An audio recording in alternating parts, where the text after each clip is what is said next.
అంశం ఏంటి? ఎవరైనా నిజం నిజం మాట్లాడండి. వైపీబీసీ గ్రూపులో చూసారా? చూసామన్న వాళ్ళు చేతులు ఎత్తండి. చూసామన్న వాళ్ళు చేతులు ఎత్తండి. ఇప్పుడు చేతులు ఎత్తిన వాళ్ళే చెప్పండి. ధేమాకు ఎందుకింత ధీమా? సరే, ధేమా దగ్గరికి వెళ్దాం. దానికి ముందు చిన్నారమ్మ గారు వాళ్ళ ఇంటి దగ్గర, చంద్రరావు నాన్నగారు వాళ్ళ ఇంటి దగ్గర నేను ఒక సబ్జెక్ట్ మాట్లాడాను. ఎవరికైనా గుర్తుందా? వాత వేయబడిన మనస్సాక్షి. మనస్సాక్షికి వాత వేస్తే ఎలా ఉంటుందో, వాత వేయబడిన మనస్సాక్షి కలిగిన వారు ఎలా బిహేవ్ చేస్తారో వారి లక్షణాలు మీతో పంచుకున్నాను. ఆ సందర్భంగా మాట్లాడుతూ నేను ఒక విషయాన్ని ప్రస్తావించాను. అదేంటంటే, తిమోతి గారికి రాసినటువంటి 2వ పత్రిక 4వ అధ్యాయము 10వ వచనం. మరి మీరు ఎంతమంది మనసు పెట్టి విన్నారో నాకు తెలియదు, కానీ నెక్స్ట్ ఇదే మాట్లాడతానని కూడా చెప్పాను ఆ రోజు అక్కడ. మీరు ఎంతమంది మనసు పెట్టారో నాకు తెలియదు, కానీ నెక్స్ట్ ధేమా గురించి నేను మాట్లాడతానన్నాను. ఓకేనా? రైట్, చూడండి దయచేసి. తిమోతికి రాసిన 2వ పత్రిక 4వ అధ్యాయం 10వ వచనం. ధేమా ఇహలోకమును స్నేహించి నన్ను విడిచి తెస్సలోనికకు తిరిగి వెళ్ళిపోయాడు. చాలండి. అంటే ఏమైపోయాడు? లోకంలో కలిసిపోయాడు. అంటే వాత వేయబడిన మనస్సాక్షి కలిగిన వాళ్ళు ఏం చేస్తారు లోకంలో? అంటే దేవుని కోసం బ్రతుకుతూనే సడన్గా ఏమైపోతారు? మరలా పంది వలే, కుక్క వలే అది బురదలోకి, కుక్క ఏం చేస్తుంది? కక్కిన దానికి వాంతికి ఎలా తిరిగైతే పోతాయి, అలాగే దేవుని కోసం బతికినట్టే బతుకుతూ సడన్గా ఏమైపోతారు వీళ్ళు? వాత వేయబడిన మనస్సాక్షి కలిగిన వాళ్ళు లోకంలో కలిసిపోతారు. అమ్మ బాబోయ్, ఊరి జనానికి ఇంతవరకు నేను విశ్వాసిననే తెలుసు, నేను పలానా సంఘ సభ్యుననే తెలుసు, మళ్ళీ ఇప్పుడు వాళ్ళ ముందు నేను ఇన్నాళ్ళు విశ్వాసిగా బతికి వాళ్ళ ముందు నేను ఇప్పుడు సిగరెట్లు తాగితే, ఇప్పుడు నేను మందు తాగితే, ఇప్పుడు నేను సినిమాలకి వెళ్ళిపోతే, ఇప్పుడు నేను ఉండకూడని విధంగా ఉంటే లోకులు ఏమనుకుంటారో అన్న సిగ్గు కూడా చెప్పండి ఉండదు. ఎందుకంటే ఎక్కడేసింది అది వాత? మాట్లాడండి అమ్మా. ఆడి మనస్సాక్షిని కాల్చేసింది. వాత వేయడం ఏంటి? చంపేసింది, కాల్చిపడేసింది. మనస్సాక్షే కాల్చబడితే, మనస్సాక్షే చంపివేయబడితే వాడికి మనసే ఉంటుంది చెప్పండి? జనాలు ఏమనుకుంటారో అన్న మనసు కూడా వాడికి ఉండదు. సో ఈరోజు ధేమా గురించి మనం నేర్చుకుందాం. చాలా జాగ్రత్తగా వినాలి. ఎందుకు నేను చెప్తున్నానంటే, ఏదైనా ఒక వ్యక్తి పేరు గురించి మనం నేర్చుకుంటున్నామంటే అది క్యారెక్టర్ స్టడీ, అతని వ్యక్తిత్వాన్ని గూర్చినటువంటి బోధ. అది ఒక క్యారెక్టర్ గురించి మనం మాట్లాడుకుంటున్నామంటే అది మంచి క్యారెక్టరా, చెడ్డ క్యారెక్టరా? ఒకవేళ మంచిదైతే అంత మంచిగా మనం ఎందుకు ఉండలేకపోతున్నాం? ఒకవేళ చెడ్డదైతే నేను కూడా ఆ స్థితిలో ఉన్నానేమో అని మనల్ని మనం ఏం చేయాలి? పరీక్షించుకొని జాగ్రత్త పడాలి. కాబట్టి ఒక క్యారెక్టర్ స్టడీ మనం చేస్తున్నప్పుడు చాలా మనసు పెట్టి వినాలి. మీ మొబైల్స్ అన్నీ కూడా ఫ్లైట్ మోడ్లో పెట్టేసేయండి. రేపు పొద్దున్నే 14వ తేదీ జనసేన ఆవిర్భావ సభకి మిమ్మల్ని ఏం ఆహ్వానించట్లేదుగా. అంత ఇంపార్టెంట్ ఏమండి ఫోన్ కాల్స్ ఏమి రావుగా మీకు. కాబట్టి దేవుడి కంటే ఎక్కువైంది ఏమి కాదు. కొంచెం సేపు అవసరమైతే మీ మొబైల్స్ అన్నీ కూడా ఫ్లైట్ మోడ్లో ఉంచండి, సైలెంట్ మోడ్లో పెట్టండి. దయచేసి మనసు పెట్టి వాక్యం వినండి. ప్రియులారా, అసలు ఎవరు ఈ ధేమ? ఈ ధేమ గురించి మనం ఎందుకు నేర్చుకోవాలి? ఆయన యెహోలోకాన్ని స్నేహిస్తే మనకెందుకు? తిరిగి తెస్సలోనికకు వెళ్ళిపోతే మనకెందుకు? అసలు ఆ ప్రస్తావన తిమోతి గారికి ఎందుకు చెప్తున్నాడు? వెళ్ళిపోయింది ఎవరు? ధేమ. ఆ ధేమ కూడా ఎవరికి చెప్తున్నాడు? ఉత్తరాన్ని ఎవరికి రాస్తున్నాడు? తిమోతికి. తిమోతికి ఉత్తరాన్ని రాసి ఏమన్నా ఆ తిమోతికి ఎందుకు గుర్తు చేస్తున్నాడు? ధేమ కూడా ఈయనకి ఎందుకు చెప్పాలి?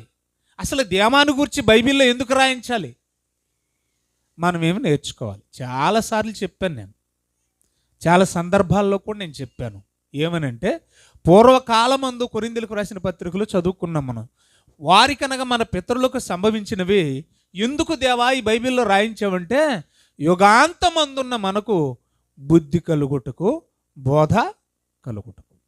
ఇప్పుడు ఈ దేమాను గురించి మనం నేర్చుకుంటున్నప్పుడు మనకు బోధపడాలి, రెండోది బుద్ధి రావాలి.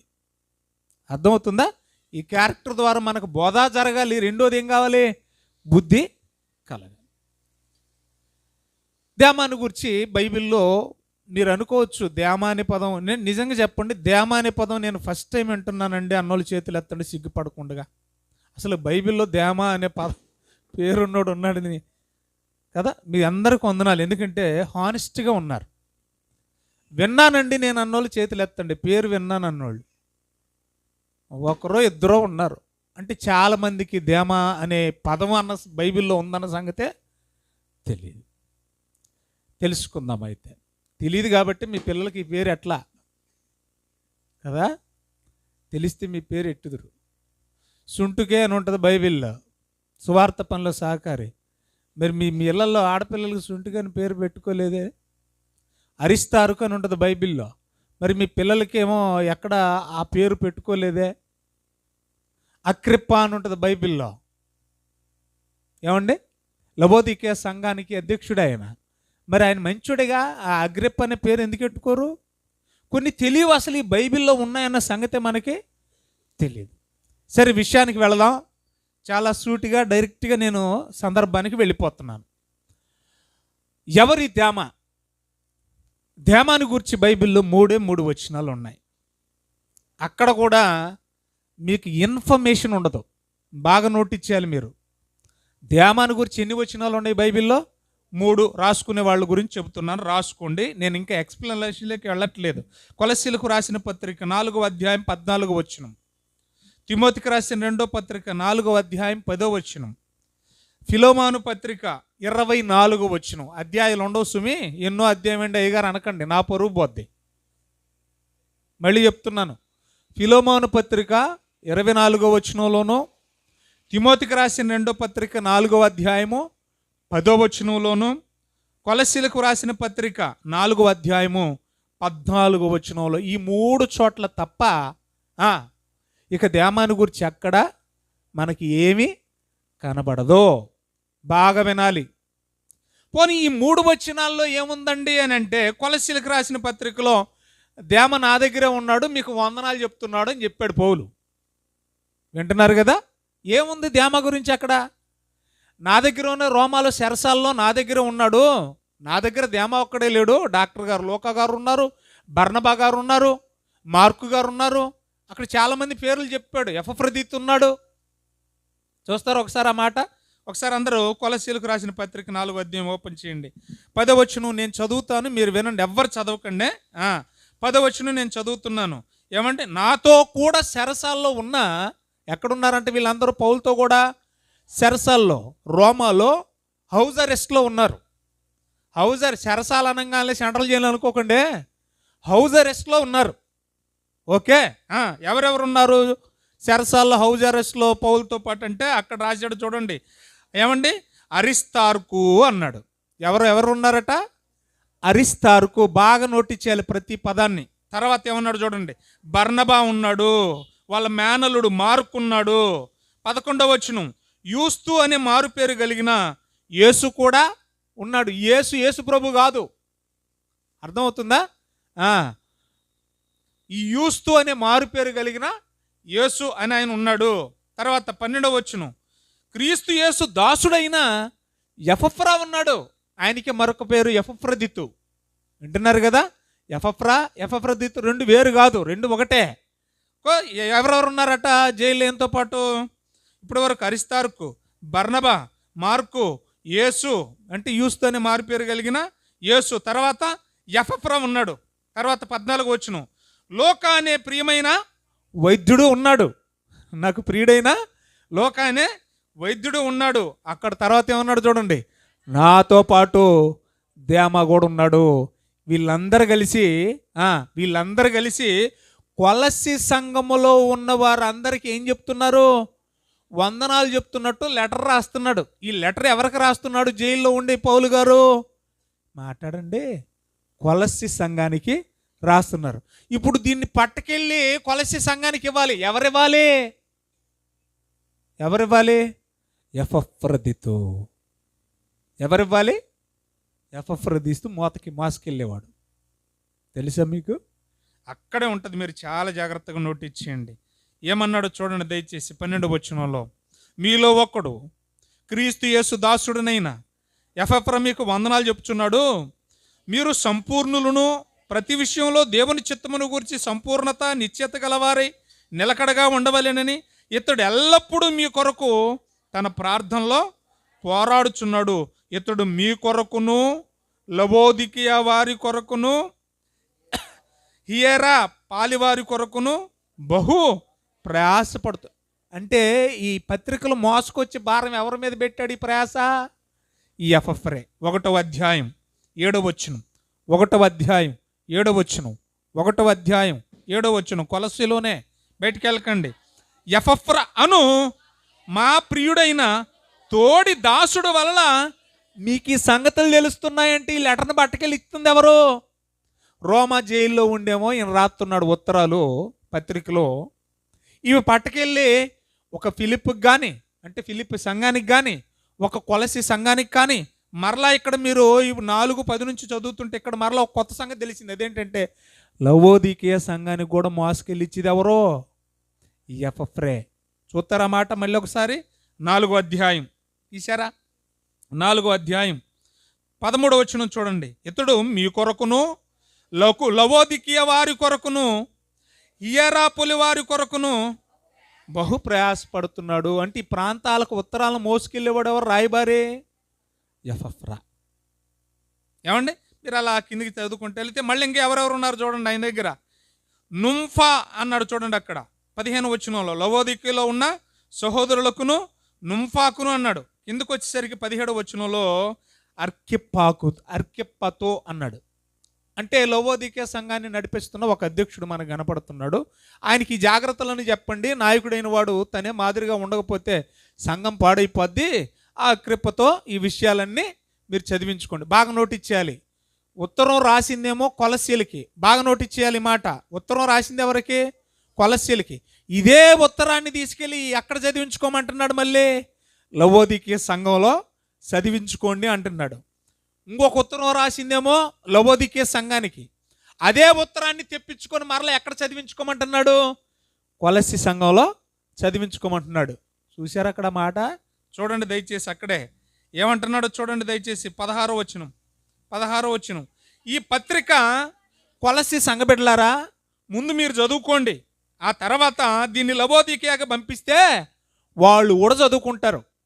నేను లవోదికీయాకు ఉత్తరం రాస్తే ముందు వాళ్ళు చదువుకుంటారు. వాళ్ళు చదువుకున్న తర్వాత దాన్ని తీసుకొచ్చి మరలా మీరు చదువుకోండి. అర్థమవుతుందా? అని నా స్వహస్తాలతో నేను ఈ పత్రికలో రాస్తున్నాను అన్నాడు. ఆ మాట కూడా ఉంది చూడండి అక్కడే 18 స్టార్టింగ్లోనే. పౌలను నేను నా స్వహస్తాలతో, ఇట్స్ మై ఓన్ దస్తూరి. ఏం దస్తూరిది? నా స్వీయ హస్తాలతో రాస్తున్న దస్తూరిది. సరే, టోటల్గా మనకి ఇక్కడ ఏం తెలిసింది దేమా గురించి? దేమా కూడా జైల్లో నా దగ్గరే ఉన్నాడు, మీకు వందనాలు చెబుతున్నాడు. ఏముంది మ్యాటర్ నేర్చుకోవడానికి? అమ్మా, నా భాష అర్థం అవుతుంది మీకు? దేమా గురించి మ్యాటర్ ఏమీ లేదుగా. దేమా నా దగ్గర ఉన్నాడు, మీకు వందనాలు చెబుతా, అంతేనా? ఇంకేమన్నా ఉందా? 14 వచ్చిన అంతకుమించి ఏమీ లేదు. తర్వాత చూడండి, ఫిలోమానుకు రాసిన పత్రిక 24వ వచనం చదువుదాం.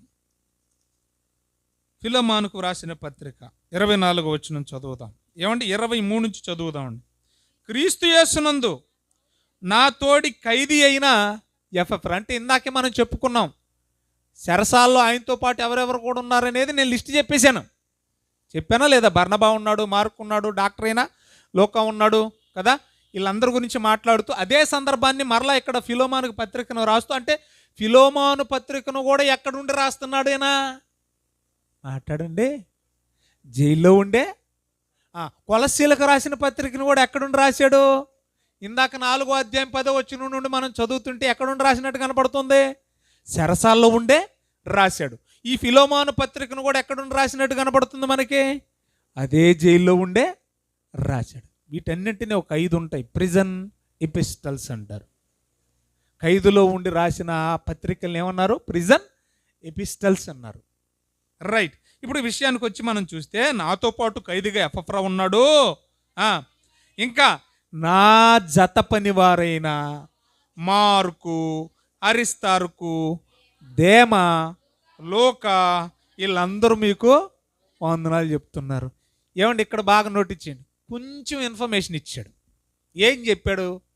దేమా ఉన్నాడా? మాట్లాడండి, గట్టిగా మాట్లాడండి. నిద్ర వచ్చిన వాళ్ళు దేవునికి స్తోత్రం చెబుదాం. అలా కూడా ఉన్నారు. నిద్రలోకి వెళ్ళకండి. అమ్మో చాలా నేర్చుకోవాలి మనం. నిద్రపోతే ఎలాగా? ఈరోజు వదలగా మిమ్మల్ని. నేను దుప్పట్లు అన్నీ తెచ్చుకున్నాను. సరే రండి. ఇక్కడ కొంచెం మ్యాటర్ రిలీజ్ చేసాడు. ఏంటంటది? నాతోటి జత పనివాడు. అది చిన్న విషయమేం కాదు. పౌలు తనతో సమానుడిగా ఎంచుకున్నాడు. ఎవరిని? దేమాని అని. మ్యాటర్ కూడా ఏం చెప్పలా. ఇక్కడ కూడా అది ఇప్పుడు ఏం చెప్పాడు? ఈ దేమా వీళ్ళందరితో పాటు మీకు వందనాలు చెప్తున్నాడు. మీ అందరికి వందనాలు వింటున్నారా? ఆ వందనాలే చెప్పాడు. ఇక్కడ కూడా మ్యాటర్ ఏమీ లేదు. ఇక 3వ వాక్యానికి వెళదాం. 3 చోట్లే ఉందన్నాను కదా. తిమోతికి రాసిన 2వ పత్రిక 4వ అధ్యాయం 10వ వచనం తీశారమ్మా. ఇక్కడ దేమా గురించి చెప్తున్నాడు చూడండి. దేమా ఇహలోకమును స్నేహించి నన్ను విడిచి తెస్సలోనికకు తిరిగి కొంచెం మ్యాటర్ రిలీజ్ చేశాడు. ఏం చెప్పాడనంటే ఇంతవరకు ఇందాకేం చెప్పాడు? నాతో పాటు ఉన్నాడు, నా దగ్గర ఉండే సంఘబిడ్డలారా మీ అందరికి ఏం చెప్తున్నాడు? వందనాలు చెప్తున్నాడు. నాతో ఉండే నాతో జత పని చేశాడు. జత కట్టి నాతో ఏం చేశాడు? పని చేశాడు. ఇప్పుడు తిమోతి పత్రికకు వచ్చేసరికి ఏం చెప్పాడు? అల్టిమేట్గా ఏం చెప్పాడు? ఇన్నాళ్ళు నాతో ఉన్నాడు కాస్త ఇప్పుడు ఏం చేశాడు? లోకంలో కలిసిపోయాడు, తిరిగి ఇంటికి వెళ్ళిపోయాడు. తిరిగి ఎక్కడికి వెళ్ళిపోయాడు? అయిపోయింది. అన్నయ్య, మాస్టర్, అబ్బులన్నయ్య బాగుందా పెట్టి ఇంకెందుకు అయిపోయింది? పోదేనే వెళ్ళిపోదా? అంతే కదండి. 3 వచనాలు మనకేం చెప్పాడు? నాతో పాటే ఉన్నాడు, నాతో జత కట్టి పని చేస్తున్నాడు. చివరికి వచ్చరికి లాస్ట్ ఉత్తరం ఏంటో తెలిసి అపోస్తలుడైన పౌలు గారు రాసిన 14 పత్రికల్లో చివరి ఉత్తరం తిమోతికి రాసిన పత్రికలే. అవే జీవిత చరమాంకం ముందు చివరిగా పౌలు గారు రాసిన పత్రికలు తిమోతికి రాసిన పత్రికలే. ఆ చివరి మాటలో చివరి పత్రికలు ఏం చెప్పాడు? చివరాఖరికి నన్ను వదిలేశాడు, మళ్ళీ లోకంలో కలిసిపోయాడు, తిరిగి ఇంటికి వెళ్ళిపోయాడు. అయిపోయింది. ఇప్పుడు విషయానికి వస్తాను. అసలు ఎవరి దేమ? ఇంకంతకు మించిన సమాచారం ఎక్కడ మనకు కనబడదు. వాళ్ళ తల్లిదండ్రుల గురించి కానీ, అతను యవ్వనస్తుడా, మ్యారేజ్ అయిందా, పిల్లలు ఉన్నారా లేరా, ఈ మ్యాటర్ అంతా కూడా బైబిల్లో లేదు కనుక లేనిది మనం మాట్లాడుకోవద్దు. కానీ 3 వచనాల్లో కూడా చాలా విశేషమైన సమాచారం ఉంది. అసలు ఒక్కొక్క పదాన్ని పట్టి ఆలోచిస్తే జత పనివాడు అనేది చిన్న విషయం కాదు. ఇహలోకాన్ని స్నేహించడం అంటే అది చాలా చాలా భయంకరమైన పాపం. అది తిరిగి వెళ్ళిపోవడం అనేది అంతకంటే భయంకరమైన పాపం. అది కొంచెం ఆ డెప్త్లోకి వెళదాం. మనం ఏ స్థితిలో ఉన్నాం ఆలోచిద్దాం ప్రియులారా. సాతానుగాడు వాతేస్తే ఎంత భయానకంగా ఉంటుందో. కనపడకుండా వేస్తాడు వాడు. వాత ఎలాగేస్తాడో తెలిసేవాడు? కనబడకుండా వేస్తాడు. మనం అనుకుంటాం వీడు దేవుడి కోసం బ్రతుకుతున్నాడు, వీడికి ఏ వాతలు లేవనుకుంటాం. కానీ వాతలన్నీ వాడికే ఉంటాయి, కానీ ఇవి జనాలకి కనబడవు. కానీ ఇక్కడికి వచ్చేసరికి పౌలు గారు ఓపెన్ అయిపోయారు. పౌలు గారు 4 సువార్తకి ఇంతవరకు నేను ఇంట్రడక్షన్ ఇచ్చాను. ఇప్పుడు బాడీ పార్ట్లోకి వెళుతున్నాను, మెసేజ్లోకి వెళుతున్నాను. పౌలు గారు 4 సువార్త ప్రయాణాలు చేశారు. 3 కామన్గా చేసినాయి. చివరి జర్నీ రోమాకు ప్రయాణమైపోవడం. అయితే 2వ సువార్త ప్రయాణంలో తెస్సలోనిక అనే పట్టణాన్ని దర్శించినప్పుడు పౌలు గారి ద్వారా వాక్యం విని రక్షించబడ్డ వారిలో ఒక విశ్వాసే ఇప్పుడు మనం మాట్లాడుకుంటున్న దేమ. మ్యాటర్ అర్థమైంది మీకు? ఏమర్థమైంది? పౌలు గారి 2వ సువార్త ప్రయాణంలో తెస్సలోనిక పట్టణం మీదగా వెళుతూ తెస్సలోనిక పట్టణాన్ని దర్శించినప్పుడు వాక్యం విని రక్షించబడ్డ వారిలో ఒక ఆత్మే ఎవరో మనం ఈరోజు మాట్లాడుకుంటున్న దేమ. ఈ దేమ దాదాపుగా 2 సంవత్సరాలు అంటి పెట్టుకొని ఉన్నాడంట. ఎవరిని? పౌలు గారు. ఎన్ని సంవత్సరాలు చెప్పండి? 2 ఏళ్ళు. ఇంకా అతనితో తినడం, అతనితో పడుకోవడం, అతనితో సేవ చేయడం. అంటే పౌలు గారు తేమ ఏకమైపోయారు. ఆయన చెరసాల్లో ఉంటే ఈయన కూడా ఎక్కడ ఉన్నాడు? చెరసాల్లో ఉన్నాడు. అంటే పరిచర్యలో అంత మమేకమైపోయారు, అంత మింగిలైపోయారు, అంత కలిసిపోయి సేవ చేశారు. ఇప్పుడు జత పని అని, జతగాళ్ళని ఎవరిని అంటారో తెలుసా? సమానంగా పనిచేసే వాళ్ళని కదా, జోడెడ్లు అంటాం మనం. ఏమండి, ఎద్దును ఒకదాన్ని కొనుక్కొస్తాం అరక్కి, మనం అరగ సేందు ఉండడానికి. మాట్లాడండి. జత ఉండాలి. ఏముండాలి చెప్పండి? ఎడ్ల పందానికి కూడా ఏముండాలి? మీరు ఎప్పుడైనా ఒంగోలు వచ్చారా? మా ఊరు రండి, తెలుస్తుంది మీకు. అక్కడ సంతనూతలపాడు అని ఒక ఊరు ఉంటుందండి. సరిగ్గా అక్కడే ఎడ్ల పందాలు జరుగుతాయి. అర్థమవుతుందా? హైపరాది వాళ్ళ ఊరికి దగ్గరలోనే సంతనూతలపాడు అని ఊరు ఉంటుంది. అక్కడ లాగుతారు. అక్కడ జోడెడ్లు జత ఉండాలి. అంటే 2 సమానంగా పట్టుబడితే తప్ప రాయి కదలదు.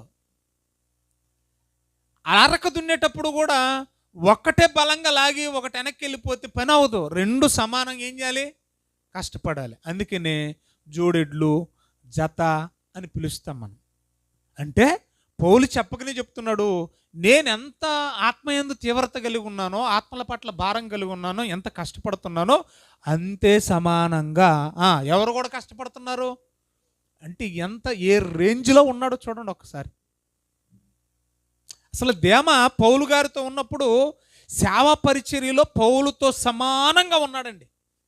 ఎంత ధన్యత ప్రియులారది! ఎంత ధన్యత, ఎంత భాగ్యం! ఎవరికి దక్కుతుంది మహాభాగ్యం చెప్పండి? ఒకసారి మీరు ఆలోచించండి. ఇప్పుడు నేను వస్తూ ఉంటానండి.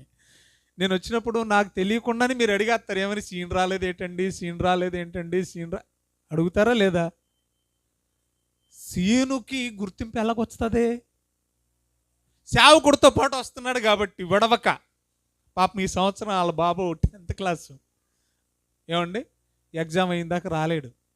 ఎందుకంటే అన్ని ట్యూషన్కి తీసుకెళ్ళాలి, మళ్ళా తీసుకురావాలి. అది సరిగ్గా అది ఈవినింగ్ టైమే పెట్టారు ఆ ట్యూషన్ కూడా. అందుకని పాపం రాలేకపోయాడు. లేకపోతే అస్సలు ఉండలేడు, రాకుండా ఉండలేడు. ఏదో 1 రోజు 2 రోజులు అయితే బయట వాళ్ళని పంపించవచ్చు, కానీ రోజు ఎవరు తీసుకెళ్ళి ఎవరు తీసుకొస్తారు? కాబట్టి ఆ అబ్బాయి గురించి ప్రార్థన చేయండి. ఏ అబ్బాయి? శ్రీను వాళ్ళ అబ్బాయి గురించి సందర్భం వచ్చింది కనుక చెప్తున్నా. సూర్యుడమ్మ గారి గురించి కూడా ప్రార్థన చేయండి. నేను మొన్న మీ దగ్గరకు వచ్చే ముందు నేను వెళ్ళి ప్రార్థన చేసి వచ్చా. కళ్ళు సరిగ్గా కనపట్లేదట, తల తిరుగుతుందట. ఆ మధ్య కొంత అనారోగ్యం పాలైంది ఆవిడ. సంఘాన్ని అందరిని అడిగానని చెప్పమంది, ప్రార్థన చేయమని చెప్పింది. ఏమ్మా, రేపు ఆపరేషన్ అంట. ఎప్పుడు? బలి పెట్టుకుంది తేదీ కూడా. ఏం తేదీది? జనసేన ఆవిర్భావ దినోత్సవం రోజే ఆవిడ కంటి ఆపరేషన్. లైఫ్లో చెప్పండి మర్చిపోదు. రేపు జరుగుద్దట. ప్రార్థనలో పెట్టండి, దేవుని చిత్తమై స్వస్థత ఇచ్చులాగన. ఎక్కడ ఉన్నాం మనం? గొప్ప భాగ్యమా కాదా? గొప్ప భాగ్యం. అయితే ప్రియులరా, అలాంటి వాడు ఒక్కసారి మీరు ఆలోచించండి. ఆ స్థాయిలో ఆత్మీయతలోను, సేవా పరిచర్యలోను అన్ని విధాలుగా ఎదిగిన వాడు ఒక్కసారిగా లోకంతో స్నేహం చేసి వెనుదిరిగి ఇంటికి వెళ్ళిపోవడం ఏంటి?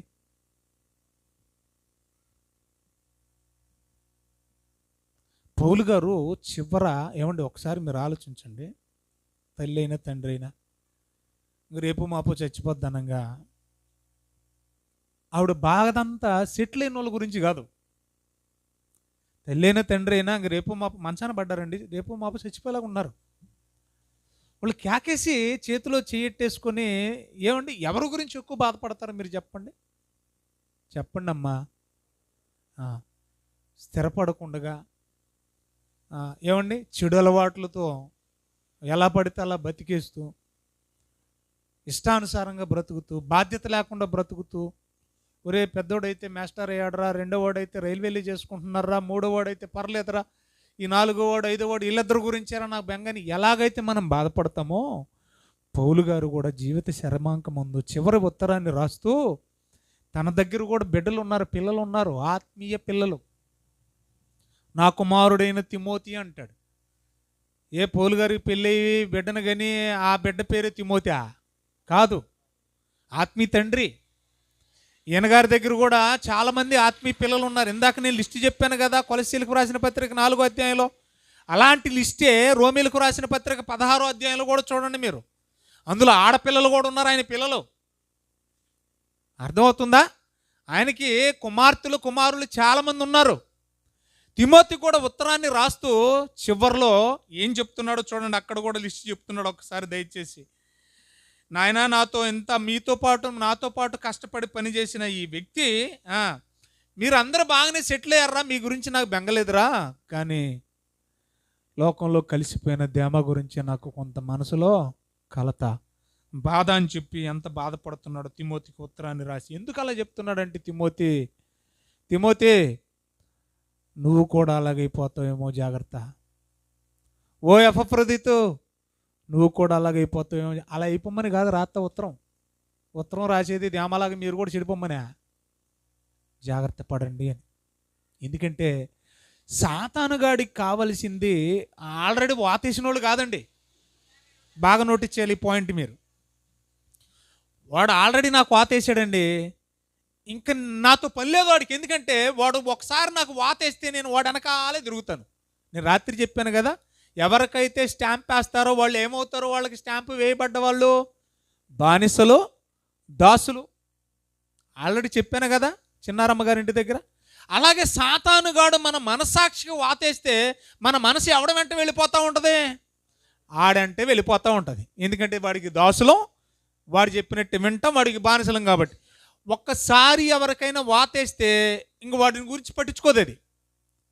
ఇప్పుడు దాని టార్గెట్ అంతా ఏంటంటే ఇంకా కొత్తగా ఎవరికైనా వేయాలని చూస్తుంటుంది. మీకు అర్థమైందా? ఆ సంగతి ఎరిగిన పౌలు ఏం చేస్తున్నాడంటే, ఆల్రెడీ తేమ అనేవాడికి వాతేస్తే వాడు సాతాను వెంట, లోకం వెంట వెళ్ళిపోయాడు. ఇక మిగిలింది మీరే జాగ్రత్త. ఎంత బాగా చెప్తున్నాడు ప్రియులరా, జాగ్రత్త చెప్తున్నాడు ప్రియమైన బిడ్డలకి. తిమోతికి రాసిన 2వ పత్రిక 4వ అధ్యాయం తీశారా? 10వ వచనం చదవండి ప్రియులరా. దేమ ఇహలోకమును స్నేహించి నన్ను విడిచి. ఒకసారి ఇప్పుడు బాధపడ్డది ఎవరి గురించి? దేమ గురించి. తర్వాత ఇంకా కొంతమంది గురించి చెప్తున్నాడు చూడండి. అక్కడ నేను చదువుతాను, మీరు వినండి. క్రెస్కే, ఈయన గలతీకు వెళ్ళిపోయాడంట. అంటే గలతీకి సేవ చేయడానికి వెళ్ళాడు, కానీ పౌలు వదలలే. పౌలు విడిచి వెళ్ళిపోయిన వాడు ఒక్కడే. తర్వాత ఏమంటున్నాడు చూడండి. తీతు తలమేకి వెళ్ళిపోయాడట. లోక మాత్రమే నా దగ్గర ఉన్నాడు. వాళ్ళు వెళ్ళింది సేవకి. దేమ ఒక్కడు తెస్సలోనికకు వెళ్ళింది లోకాన్ని స్నేహించి నన్ను విడిచి వెళ్ళాడు, సేవకు కాదు. చూడండి, అంటే ఈయనకి దేమ గురించే బాధ తప్ప క్రెస్కే గురించి బాధ లేదు, తీతు గురించి బాధ లేదు, లోకా గురించి బాధ లేదు, మార్కు గురించి బాధ లేదు, తుకికు గురించి బాధ లేదు. అక్కడ పేర్లు ఉన్నాయా? తుకికు కూడా ఉన్నాడా? ఉన్నాడు. అంటే ఇక్కడ బాధ అంతా ఎవరి గురించి అంటే చెప్పండి, దేమాని గురించి. ఎందుకు అని అంటే అతడు ఇహలోకమును స్నేహించి, లోకాన్ని స్నేహించి. డైరెక్ట్గా విషయానికి వద్దాం. నేను విషయంలోకి వచ్చేస్తున్నాను. 2-3 పాయింట్లు చెప్పి ముగించేస్తాను. 1-2 పాయింట్లు, మిగతావి రేపు మాట్లాడుకుందాం.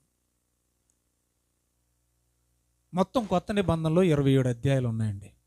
27 పుస్తకాలు ఉన్నాయండి. ఎన్ని పుస్తకాలు ఉన్నాయి? 27. ఇందులో దాదాపుగా అపోస్తులు వ్రాసినవి 23. మాట్లాడాలి మీరు. అపోస్తులు ఎన్ని రాశారు? 20. అంటే అప్పటికే కొన్ని పుస్తకాలు ఉన్నాయి, అప్పటికే కొంత సేవ జరిగింది.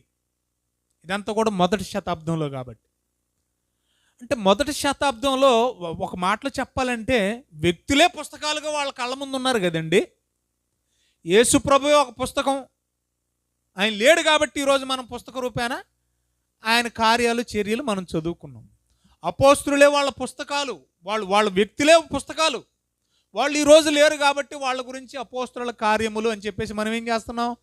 చదువుకుంటున్నాం. అంటే అపోస్తుల సేవ కానివ్వండి, బాగా వినాలి ఈ మాట, యేసు ప్రభు చేసిన సేవ కానివ్వండి, యేసు ప్రభు చేసింది ఎవరు చూశారు కల్లారా? అపోస్తులు. అంతే కదా? రైట్. ఇప్పుడు అపోస్తుల బోధ కూడా ఎవరి బోధ? యేసుబాబు బోధే. రైట్.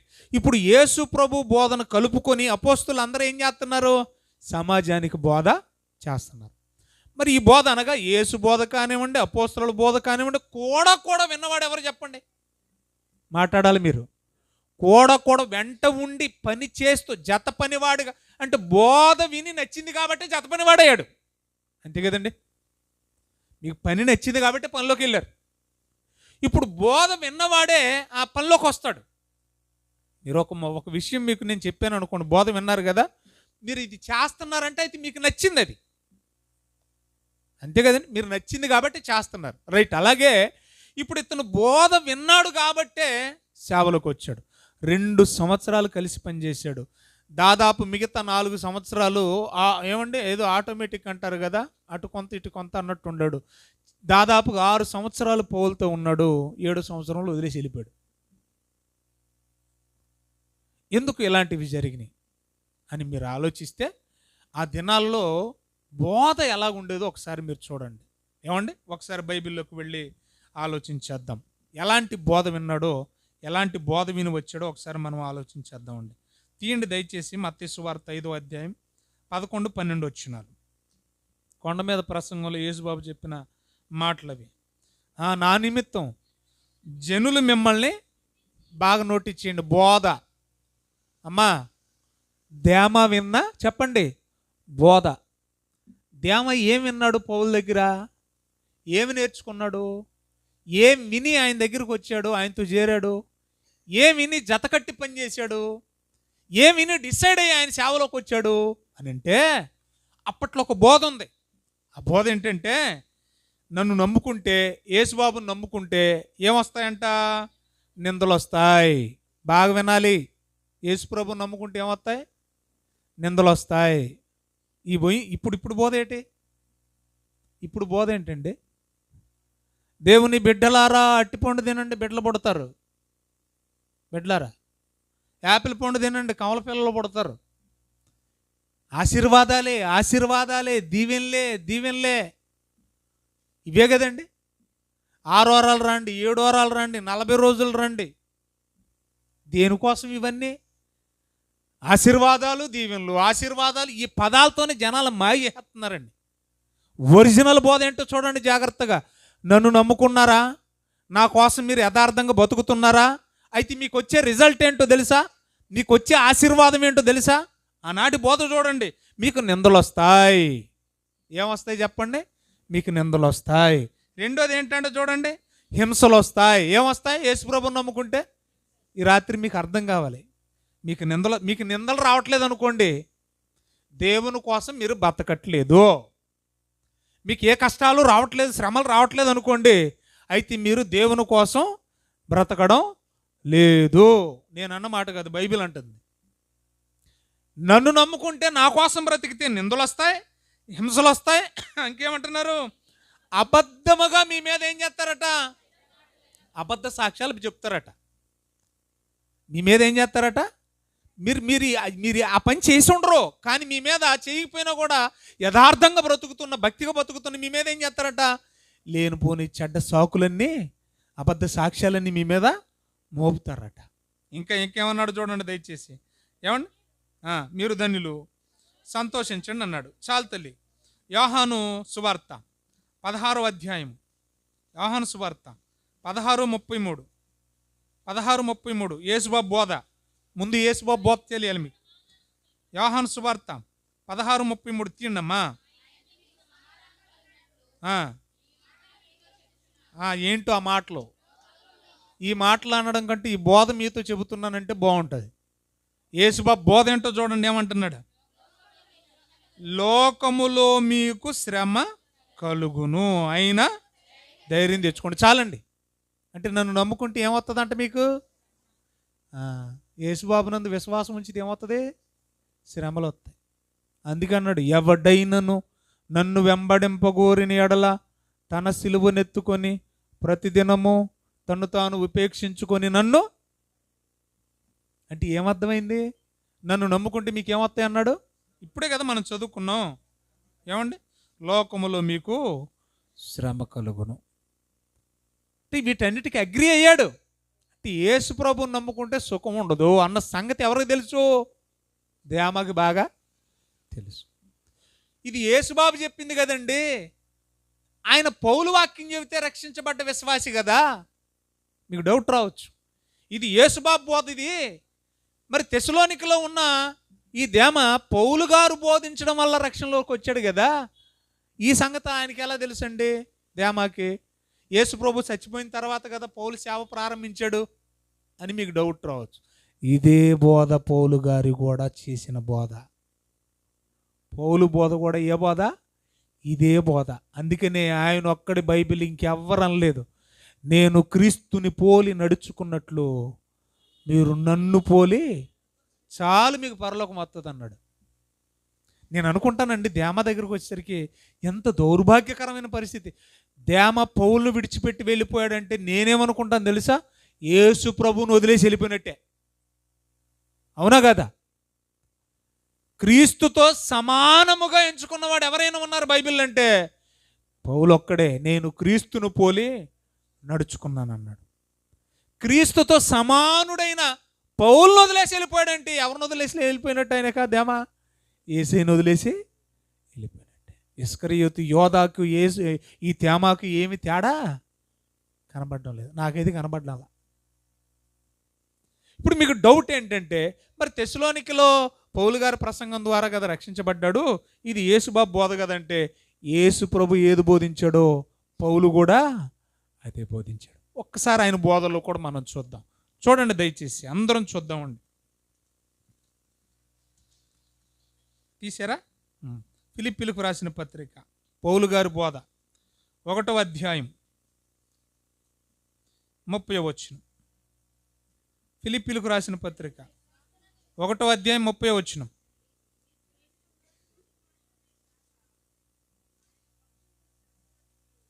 పౌలు ఏమంటున్నాడంట? చదువమ్మా.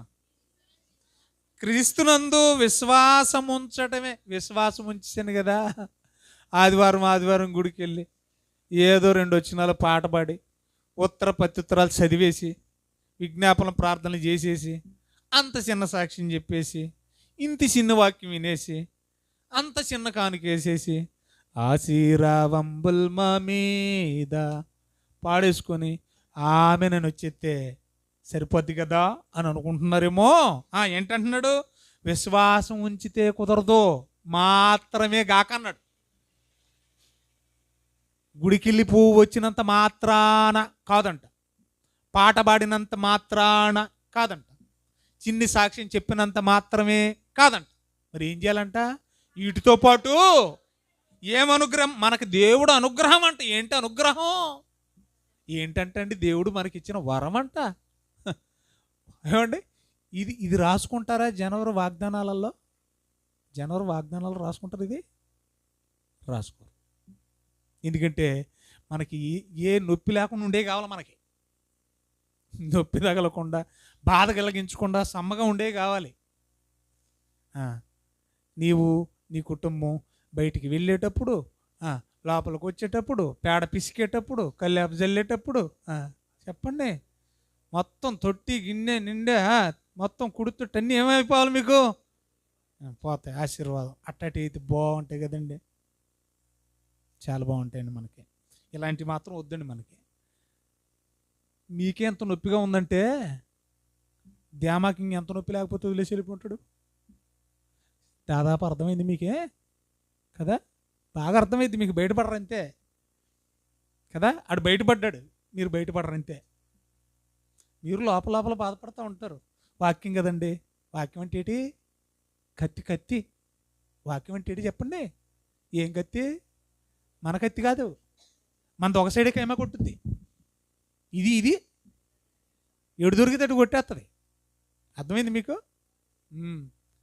ఈ కత్తి నేను ఎక్కడో చూశానండి. ఆ కత్తి కదా, ఎక్కడన్నా గడ్డి మొలుతుంది అనుకోండి పార్కులో, వాడి దగ్గర హ్యాండిల్ ఎంత పొడవు ఉంటుంది, కింద ఇలా ఉంటుంది. అది ఎలాగంటే హాకీ బ్యాట్ ఉంటుంది చూసారా, హాకీ బ్యాట్ లాగా ఉంటుంది. ఆ కింద ఇక్కడ ఉంటుంది పదును, ఇటు ఉంటుంది తెలిసి దానికి రెండు వైపులా పదును ఉంటుంది. అది తీసుకొని ఇలా కొట్టిన దిగుద్ది, ఇలా కొట్టిన దిగుద్ది, ఇలా కొట్టుకుంటే వెళ్ళిపోతుంటుంది.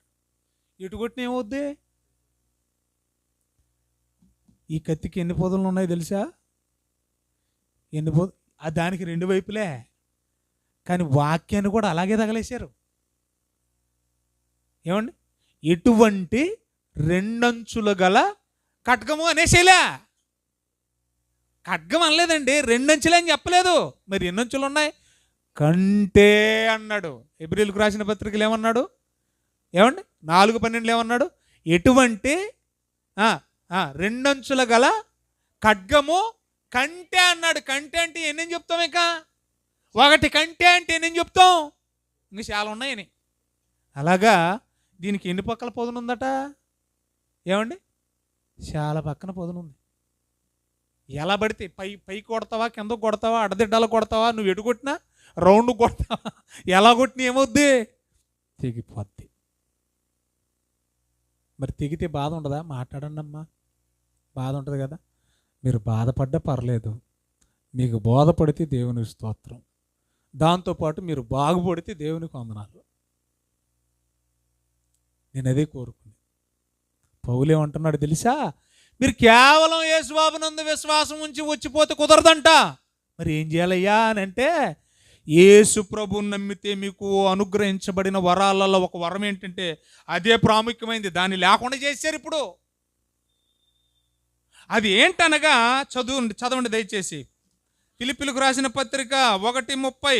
ఆయన పక్షమున శ్రమపడుటయు, ఆయన పక్షమున. ఇప్పుడు ఆయన బోధలో ఏమర్థం అవుతుంది మనకి? యేసు ప్రభువుని నమ్ముకుంటే శ్రమలు, కష్టాలు, నిందలు, అవమానాలు, బాధలు, హింసలు, ఇరుకులు, ఇబ్బందులు ఎందుకయ్యా తేమా? ఇప్పుడు నువ్వు నాతో కూడా ఎక్కడున్నావు? జైల్లో లేవా? మన ఇద్దరం కలిసి జైల్లో ఎందుకున్నావు? ఆయన్ని నమ్ముకున్నందుకే కదా. అంటే ఈ బోధ ఆయనకి చెప్పడం జరిగింది, ఆయన వినడం జరిగింది.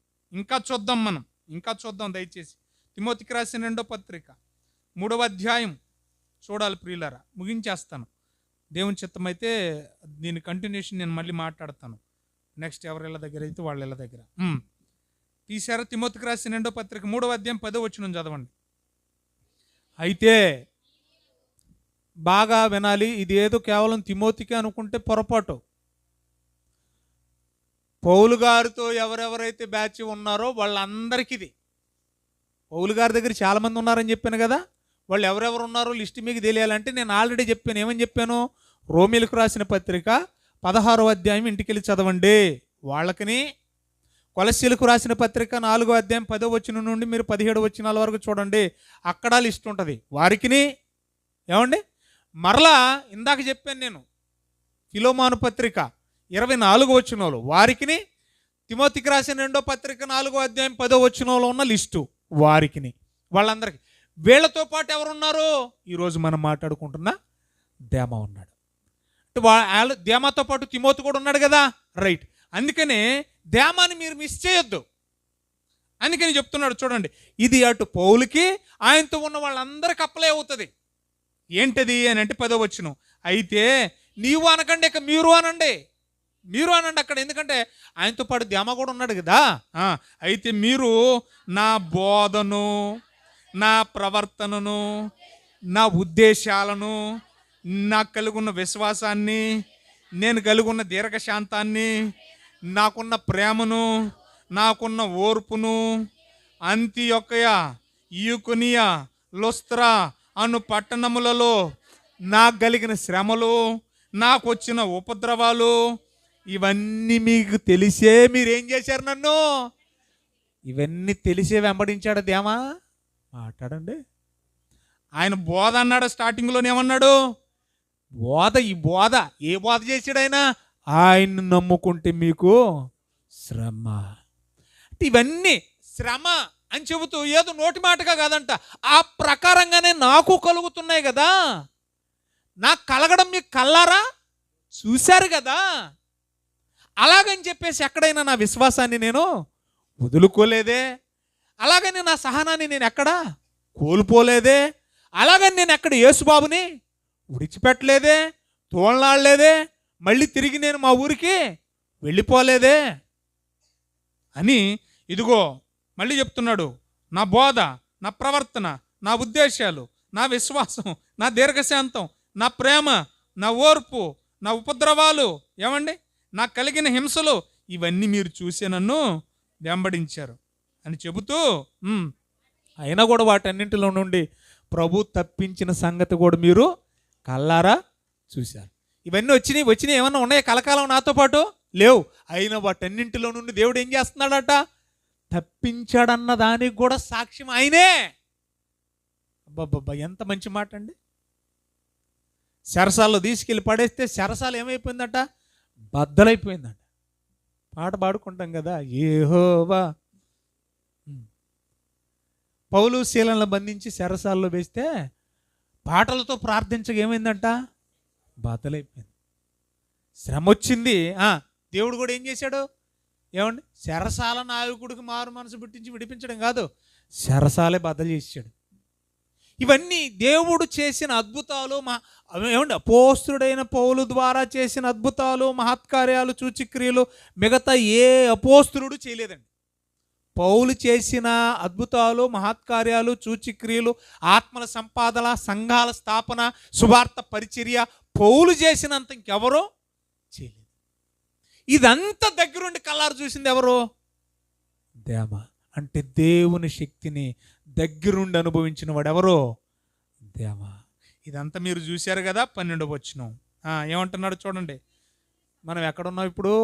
పౌలు బోధలో ఉన్నాం. ఎక్కడున్నాం? తెస్సలోనికలో ఏ బోధ విని దేమా ఈ మార్గంలోకి వచ్చాడు అనే పాయింట్లో ఉన్నాం మనం. అంతే కదా. అంతేనే, ఏమైంది? తప్పేసాం ట్రాక్ తమ్ముడు. అక్కడే ఉన్నాం. రండి దయచేసి 12వ వచనం. క్రీస్తు యేసునందు ఈయన బోధ ఏంటో చూడండి. క్రీస్తు యేసు కోసం భక్తితో బ్రతికితే, బ్రతకని ఉద్దేశం కలిగి ఉంటే, ఈ మార్గంలోకి వస్తే మీకు హింసలు వస్తాయి అని బోధించాడా? అదే కదా ఆయన బోధ. ప్రభువుని నమ్ముకుంటే మీకు ఏమొస్తాయని బోధించాడు ఆయన. శ్రమలు వస్తాయి, హింసలు వస్తాయి, నిందలు వస్తాయి, అవమానాలు వస్తాయి. ఇవన్నిటికీ మీరు సిద్ధమా? చెప్పండి, సిద్ధమా? సిద్ధపడే వచ్చాడు. మరి ఇప్పుడు ఎందుకు వెళ్ళిపోతున్నాడు? ఇంకా 1వ పాయింట్ దగ్గరే మనం ఉన్నాం. Point number 1. ఎందుకు వెళ్ళిపోయాడండి? ఎందుకు వెళ్ళిపోయాడు ఇంటికి? ఏమ్మా, చాలా కష్టంగా ఉంది కదా. ఎందుకు వెళ్ళిపోయాడంట? ఎందుకు వెళ్ళిపోయాడండి? ఒక్క మాట చూడండి, ముగించుకుందాం. ఇక అందరు బైబిల్ ఎత్తేద్దాం.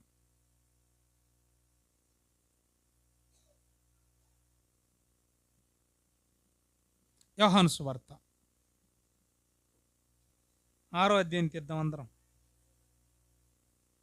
తీసారా? 6వ అధ్యాయం తీసారా యోహాను సువార్తలో?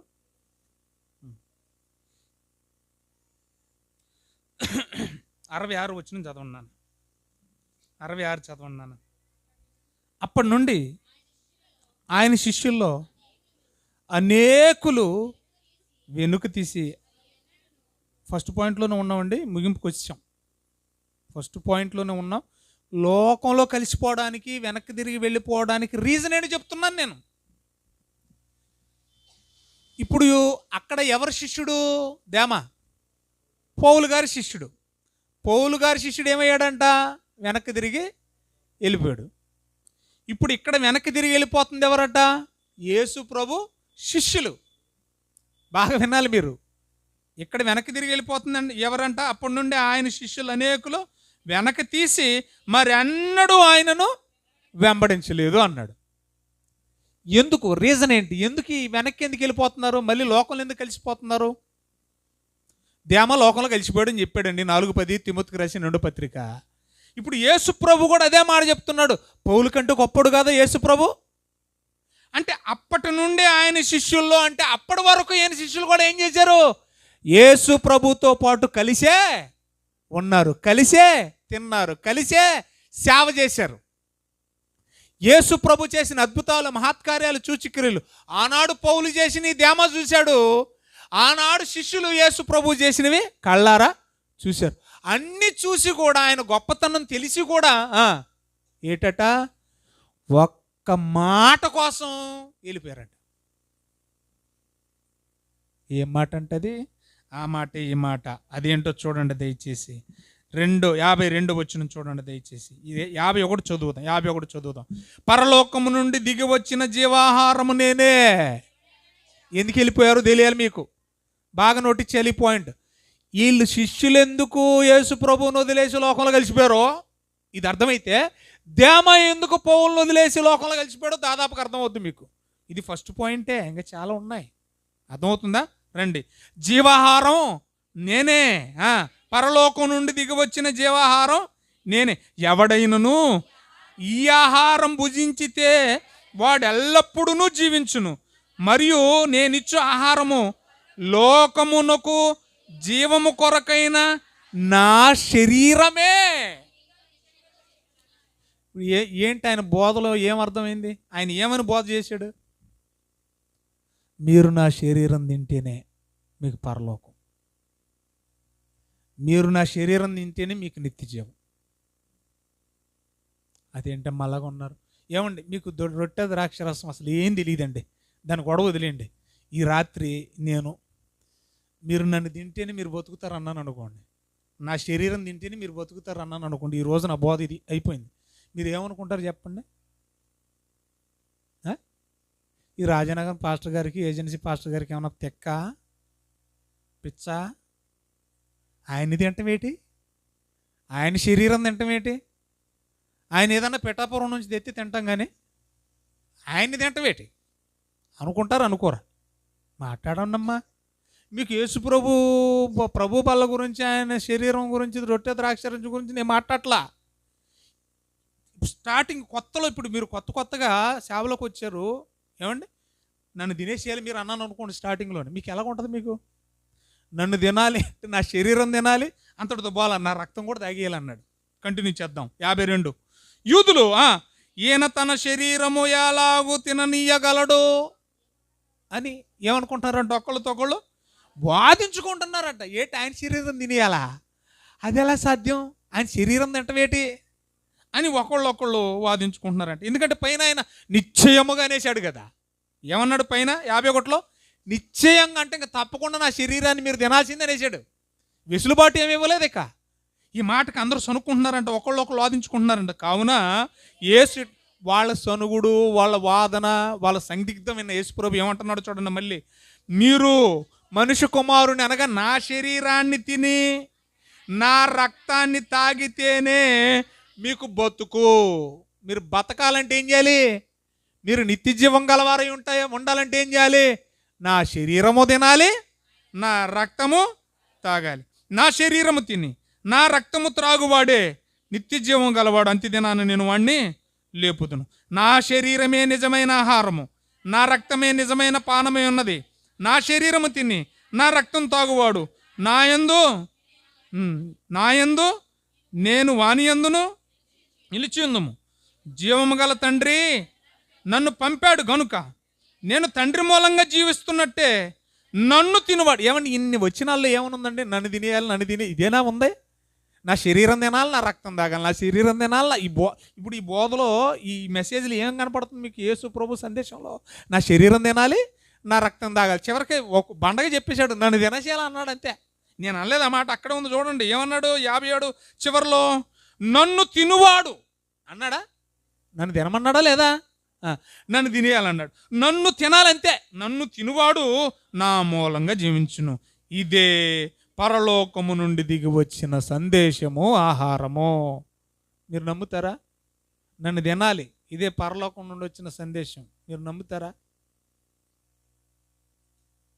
నమ్మరు. 500 రూపాయల నోట్లు చేతులు పట్టుకోండమ్మా. ఈట ఎలాగున్నారు, నిద్రపోయే వాళ్ళు నిద్రపోతున్నారు. 500 రూపాయలు అంటే షాకింగ్లో ఉన్నోళ్ళు షాకింగ్లో ఉన్నారు.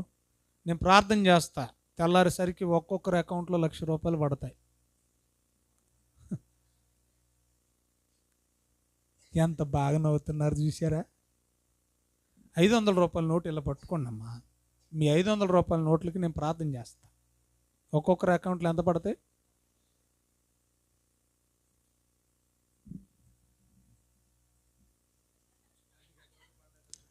టీచర్వి, రిటైర్డ్ అయిపోయావు, పెన్షన్ ఉచితంగా తీసుకుంటున్నావు. ఆ ఆశ కూలోళ్ళకు ఉంటే పోనీలు అనుకోవచ్చు. ఇలాంటివి చెబితే మాత్రం మనం అబ్బో అబ్బో అబ్బో. మా అయ్యగారు వరాల అయ్యగారు, మా అయ్యగారు, ఏ అయ్యగారు? అద్భుత స్వస్థత వరములు కలిగిన జాతీయ అంతర్జాతీయ చెప్పండి అయ్యగారు, మా అయ్యగారు. ఏమనుకుంటున్నారు? ఈ కెమెరాలన్నీ నా చుట్టూరే ఉంటాయి, వెనకాతల నా ముందు, నాకు ఈ చెవుకి 4 చోట్ల పెట్టేస్తారు. 4 యాంగిల్లో తెస్తూ ఉంటారు. అక్కడ ఏమీ లేకపోయినా అడవుడి చేస్తూ ఉంటారు. ఏంటంట? నన్ను తినేయండి. ఈ బోధ లేక ఆయన శిష్యుల్లో మ్యాటర్కి వచ్చేయండి. 60 వచ్చును. ఆయన శిష్యుల్లో ఎందుకు వెనక్కి వెళ్ళిపోయారు? వెనక్కి వెళ్ళిపోయారు? ఆయన శిష్యుల్లో అనేకులు ఈ మాట విని ఏమనుకుంటున్నారంట? ఒరే భయ్, ఇది కష్టం రా భయ్. అప్పుడు దాకా ఆయనతో కూడా ఉన్నోళ్ళు ఇప్పుడు ఎందుకు వెళ్ళిపోతున్నారంట? ఎంత ఉంటే మనం బతకడం చెప్పండి, కష్టం. కాబట్టి ఆ బతికే 4 రోజులు ఏదో ఎలా బతుకుదాం చెప్పండి? మనకిష్టం వచ్చినట్టు బతుకుదాం. ఇంత కష్టంగా అయితే మనకి వద్దు. యేసుబాబు వద్దు. బైబిల్ మూసేస్తున్నాను, చిన్న ఎగ్జాంపుల్ చెప్తాను. యథార్థంగా బ్రతికితే కష్టాలే, అడ్డదిడ్డాలుగా బతికితే సుఖమే. పాయింట్కి రావాలి మీరు. నేను మా బాబుని తీసుకుని ఎగ్జామ్ సెంటర్కి వెళ్తున్నానండి. ఎగ్జాక్ట్గా 8:45 గంటలకు అన్న అక్కడ దిగబెట్టాలి. నేను రాజమండ్రి ఉమెన్స్ కాలేజీలో సెంటర్ అది ఇచ్చారు. సరిగ్గా దివాన్ చెరువు దగ్గరకు వచ్చేసరికి అదంతా కూడా పండ్ల మార్కెట్ కాబట్టి, ఏమండి అది జంక్షన్ కూడా కాబట్టి బాగా రద్దీగా ఉందండి. నేనైతే ఇన్ టైంలోనే బయలుదేరాను ఇంటి దగ్గర. వింటున్నారా? 7:30కే బయలుదేరాను నేను. నా పొరపాటు అయితే ఏమీ లేదు. సరిగ్గా అక్కడికి వచ్చేసరికి దోళ్ళు కూడా ఎక్కువ ఉంటాయి దివాన్ చెరువులో, యాజ్ వెల్ యాజ్ పిఠాపురంలో ఉన్నట్టే. ఎక్కడ? దివాన్ చెరువులో కూడా ఏముంటాయి? ఆవు దోళ్ళు ఎక్కువ ఉంటాయి. ఎనీవే, అయితే ఏదో దోణ కొట్టేసాడు లారీ వాడు. అందుకని అది నడు రోడ్డు మీద కాబట్టి ట్రాఫిక్ ఫుల్గా జామ్ అయిపోయింది. ఇప్పుడు నేను అడావుడికి ఏం చేస్తున్నాను? మా బాబుని తీసుకెళ్తున్నాను. టైం అయిపోయిందా? బాగా వినాలి. నేను వెళ్ళేసరికి టైం అయిపోయిందా? ఎగ్జామ్ హాల్లోకి ప్రవేశించి టైం అయిపోయిందా? అప్పుడు అది వాడికి శ్రమ, ఒక 1 year వేస్ట్ అయిపోద్ది. అర్థమవుతుందా? వాడికి శ్రమ. రెండోది నాకు అవమానం కూడా. ఎందుకో తెలుసా? ఈ అయ్యగారు అందరికి బోధ చేస్తాడు, కుర్రోని టయానికి దిగబెట్టాలని తెలీదా అంటారా? అనరా? ఇప్పుడు నేను న్యాయబద్ధంగా వెళితే వెళ్ళలేను. మరి మీకు అర్థం కావాలన్న మాట. న్యాయబద్ధంగా రూల్స్ ప్రకారంగా, ట్రాఫిక్ రూల్స్ ప్రకారంగా నేను వెళితే వెళ్ళలేను.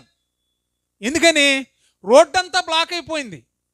ఇప్పుడు నేను వెళ్ళాలంటే ట్రాఫిక్ రూల్స్ ప్రకారంగా నాకు ముందున్న వాహనాలన్నీ వెళితే వాటి వెనకాల వెళితేనే నేను ట్రాఫిక్ రూలు పాటించినట్టు. రెండోది, నాకు ఎడం వైపున వెళితేనే నేను ట్రాఫిక్ రూలు పాటించినట్టు. వాస్తవానికి రైట్ సైడ్ రోడ్డు ఏదైతే ఉందో అది ఖాళీగా ఉంది.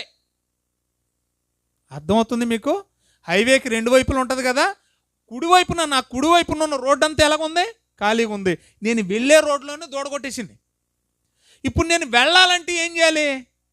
మాట్లాడండి. తొందరగా వెళ్ళాలంటే ఏం చేయాలి? డివైడర్ మీదగా బండి ఎక్కిచ్చేసి అవతలకు దూకేసి రయ్యమంట కుర్రను తీసుకుని వెళ్ళిపోయి ఇంకెక్కడైనా డివైడర్ ఉంటే దాటేసి మళ్ళీ ముందుకి వెళ్ళిపోవాలి. ఏమర్థమైంది మీకు? నీతిగా, యథార్థంగా, రూల్ ప్రకారంగా, న్యాయబద్ధంగా వెళితే ఏమొస్తాయి? శ్రమలు, నిందలు, అవమానాలు, హింసలు, బాధలు. అదే అడ్డదిడ్డాలకు వెళితే రూల్ ప్రకారంగా కాకుండా, రూల్ పాటించకుండా మనకు నచ్చినట్టు చెప్పండి చాలా సుఖంగా ఉంటుంది. ఎవ్వరు మనల్ని ఏమి అంటారు. ఇప్పుడు ఈ రెంటిల్లో ఏది బాగుంది చెప్పండి? రెంటిల్లో ఏది సులువుగా ఉంది చెప్పండి? మాట్లాడండి. ఏమండి? మనకు నచ్చినట్టు మనం పోవడమే మనకి సులువుగా ఉంది. రూల్ పాటించడం అనేది కష్టతరంగా ఉంది.